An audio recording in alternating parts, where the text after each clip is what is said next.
Bien-aimés dans le Seigneur, bonjour. Avant d'aborder le premier thème de cette année 2026, qui est la 366e publication, permettez-moi de vous présenter mes meilleurs vœux de foi inébranlable dans le Seigneur Jésus-Christ. Mes vœux ardents de recherche des royaumes des cieux avant toute chose, parce que c'est ce qu'il vous faut pour voir tous vos vœux réalisés pour cette année 2026, comme il est écrit dans la parole de Dieu, Matthieu chapitre 6, verset 33 à 34. Vous devez rechercher d'abord le royaume des cieux et toutes choses. Vos vœux seront réalisés, car votre Père céleste connaît mieux que vous-même les besoins de vos cœurs. C'est ce qu'il vous faut et c'est ce que nous n'arrivons pas à faire chaque fois que nous abordons une nouvelle année et nous nous formulons des vœux en laissant l'essentiel. Cette fois-ci, je voudrais que vous sachiez que c'est ce qu'il vous faut en premier lieu, votre foi en Jésus-Christ et votre désir ardent de rechercher le royaume des cieux. Cela étant, je vous invite à magnifier, à honorer de tous vos cœurs notre Seigneur Jésus-Christ, qui a permis que nous traversions l'année 2025 pour nous retrouver en 2026. Magnifiez-le où que vous soyez, chantez, louez, jubilez et criez Alléluia au plus haut des cieux, à celui sans qui nous ne pourrons plus être là en train de partager avec vous en ce moment précis cette 366e publication. Et je vous dis après cela que nous allons affaire maintenant au premier thème de l'année 2026, qui est les mages ont adoré Jésus. Si les mages l'ont adoré, ceux qui n'étaient pas pour lui, il a choisi les gens hors de son peuple pour l'adorer. Nous, quelle force avons-nous? Quelle raison avons-nous de ne plus l'adorer? Nous avons le devoir, l'obligation de le faire comme cela se doit. Voilà le thème, le premier thème qui nous est échu pour cette année 2026. Et je vous invite à suivre l'explication, puis les commentaires pour comprendre ce qui était fait en son temps. Puisse le Saint-Esprit nous conduire afin que cette année soit belle. Que cette année soit une année où nous allons réaliser beaucoup de choses pour l'Éternel Jésus-Christ, afin que nos vœux soient concrétisés dans le nom de notre Seigneur Jésus-Christ. Amen. Bien-aimés dans le Seigneur, les mages ont adoré Jésus. Dans ce thème, je voudrais que vous sachiez que ces étrangers appelés des mages étaient les premières personnes à reconnaître la naissance du roi des Juifs. Astrologues venus d'Orient, ils sont guidés par des étoiles. Arrivés à Jérusalem, la capitale, ils s'informent auprès des spécialistes juifs des Écritures. La prophétie de Michée, selon laquelle le Messie doit naître de Bethléem, leur a été rapportée en ces termes.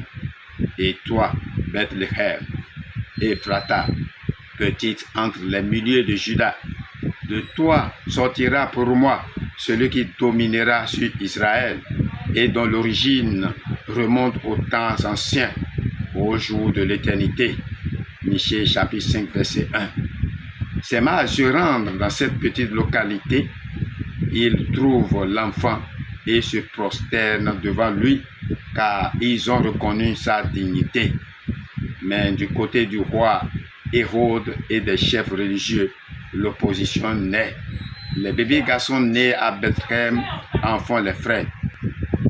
Hérode les fait exécuter par ses soldats de peur de voir grandir un rival pour son trône. Jésus a eu la vie sauve grâce à l'obéissance de Joseph à la parole de Dieu. Il emmène Marie et l'enfant en Égypte pour les mettre à l'abri.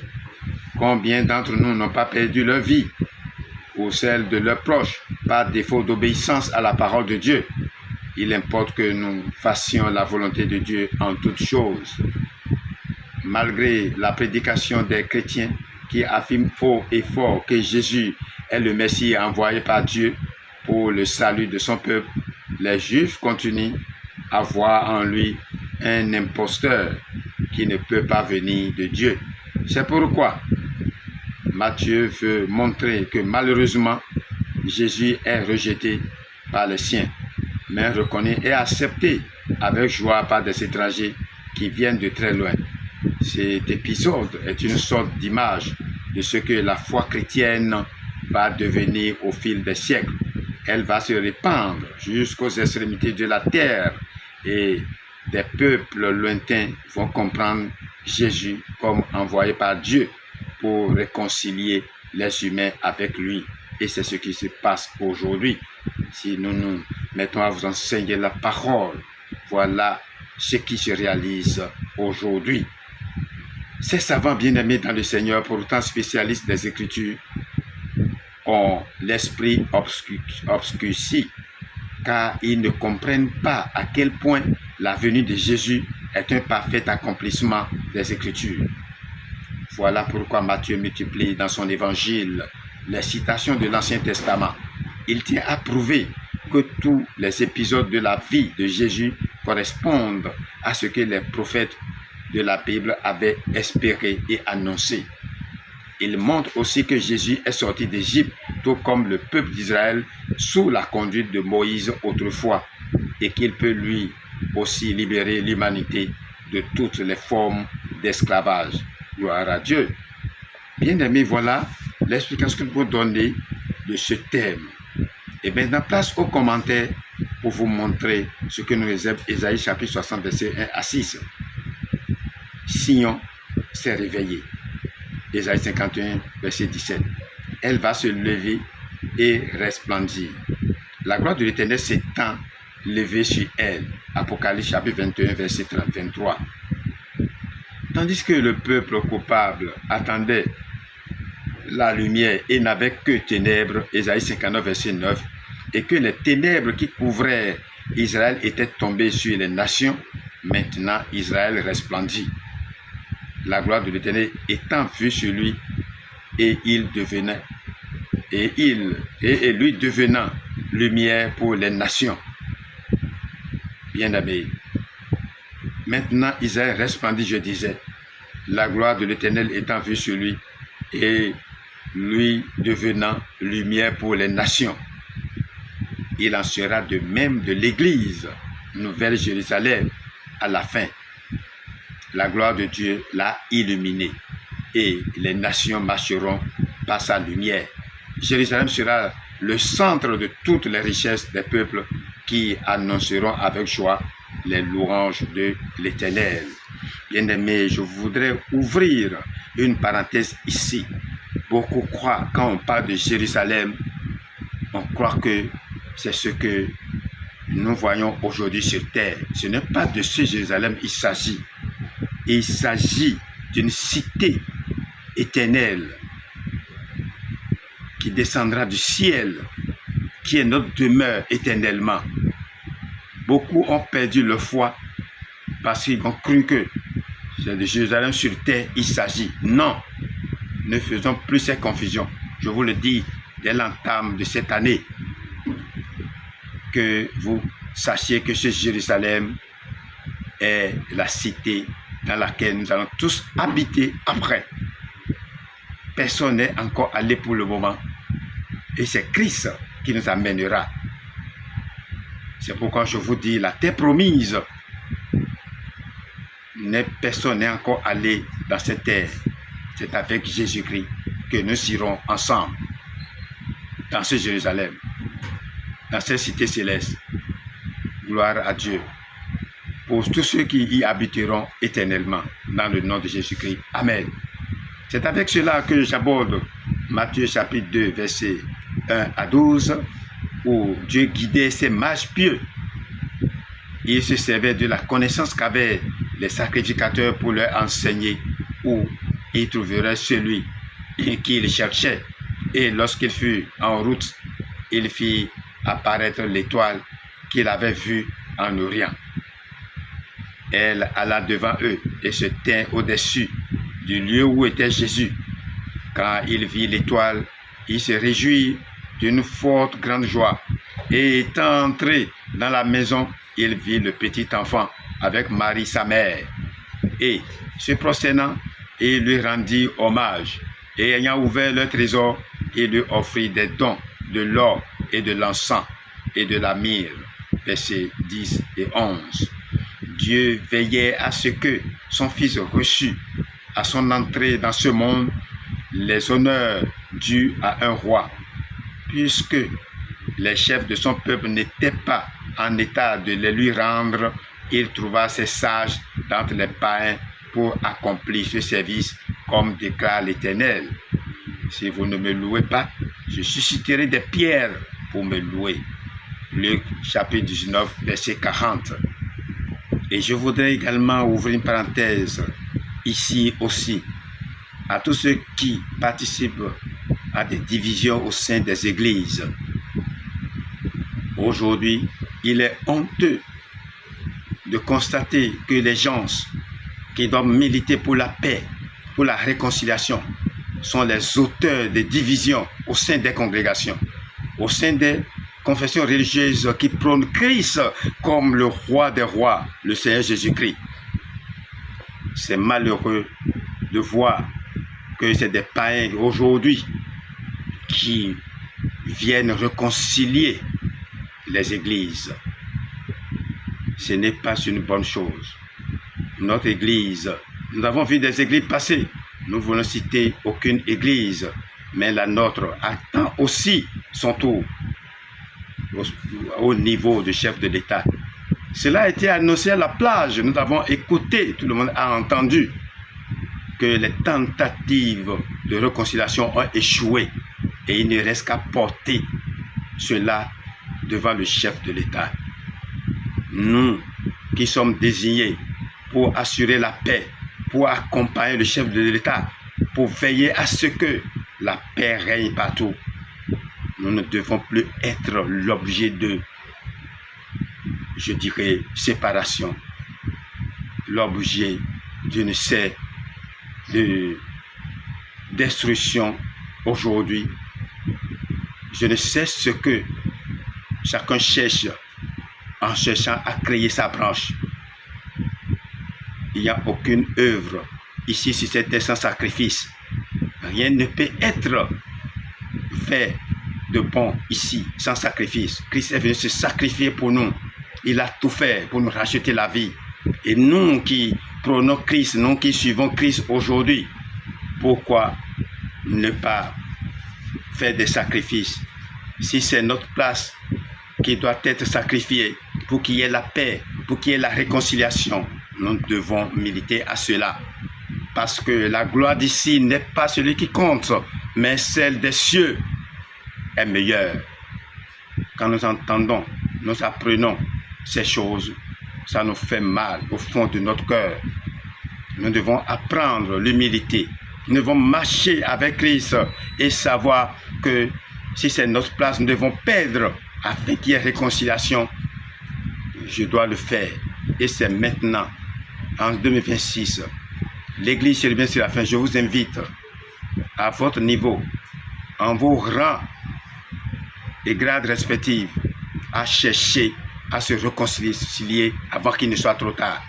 Pourquoi? Forcément que c'est devant le chef de l'État, nous allons nous réconcilier. Non, c'est nous qui devons l'accompagner pour réussir sa mission normalement. Ce n'est pas une bonne chose, bien-aimé dans le Seigneur. Nous l'avons appris pour plusieurs églises déjà. Monsieur le Séraphin aussi attend ce moment-là. Pourquoi? Pourquoi, chers frères et sœurs dans le Seigneur? Pourquoi cela? Changeons de comportement et réconcilions-nous. Cherchez à être un ce que Christ nous a appris. Et c'est à nous de l'enseigner, de démontrer à autrui. Je voudrais que vous sachiez cela dès l'entame de cette année. Que le Seigneur Dieu Tout-Puissant soit avec vous et soit béni tous ceux-là qui cherchent cette réconciliation et la mettront en pratique dans le nom de notre Seigneur Jésus-Christ. Amen. Il ne s'agit pas aujourd'hui d'être de ceux qui avaient méprisé Christ, puisque ce terme nous apprend que dès le début de sa vie ici-bas, le précieux Sauveur a été méconnu et méprisé. Mais Dieu a toujours opéré dans le cœur de quelques-uns pour les amener à le discerner, le recevoir et l'honorer. Il en est de même aujourd'hui. Au moment de la naissance du Seigneur, des mages en Orient virent une étoile par laquelle il comprit que le roi des Juifs était né. Ces mages, qui s'occupaient d'astrologie, de magie, de certaines sciences, étaient en honneur dans les cours royales. Ceux qui sont mentionnés ici, tout en appartenant à cette classe de savants, étaient sans doute pieux. Ils savaient qu'un roi était promis aux Juifs et ils l'attendaient. Nombres chapitre 24, verset 17. Avait dit de sa naissance par l'apparition de cette étoile, il se mit en route afin de lui rendre hommage. Arrivé à Jérusalem, il demande à voir le roi des Juifs qui a été mis au monde. S'attendant sans doute à trouver la ville remplie de joie par cet événement. Hélas, il n'en était rien. Le peuple n'attendait pas plus son roi que les peuples chrétiens n'attendent aujourd'hui la venue du Seigneur Jésus-Christ. 1 Thessaloniciens chapitre 1 verset 10. Dieu guidait ses mages pieux et il se servait de la connaissance qu'avaient les sacrificateurs pour leur enseigner où ils trouveraient celui qu'ils cherchaient. Et lorsqu'il fut en route, il fit apparaître l'étoile qu'il avait vue en Orient. Elle alla devant eux et s'éteint au-dessus du lieu où était Jésus. Quand il vit l'étoile, il se réjouit d'une forte grande joie. Et étant entré dans la maison, il vit le petit enfant avec sa mère Marie.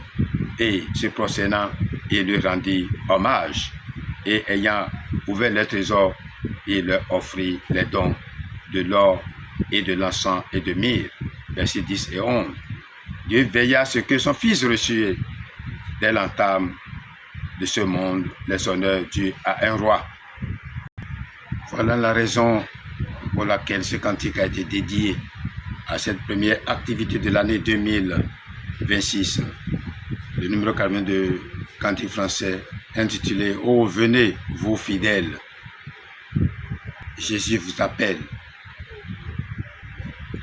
Vous êtes tous appelés à adorer, à louer, à magnifier le roi de gloire qui est venu nous montrer le chemin pour accéder à cette cité céleste dans le nom de Jésus-Christ. Et ensemble, si nous faisons sa volonté, si nous marchons selon ce qui est prescrit dans la parole de Dieu, nous serons avec lui pour l'éternité. Au nom de Jésus-Christ, je bénis cette année 2026 pour tout un chacun de vous qui écoutez, qui méditez et qui partagez cette parole. Vous êtes bénis pour cette année et la parole de Dieu sera toujours répandue dans le monde entier. Au nom de Jésus-Christ, nous avons prié. Amen. À bientôt pour d'autres activités dans le Seigneur. Votre bien-aimé, le Seigneur apôtre Mbo de Napo Ignace, des églises des Chérubins Séraphins, paroisse d'Avran pour le Saint-Gabriel. À bientôt et bonne année à vous.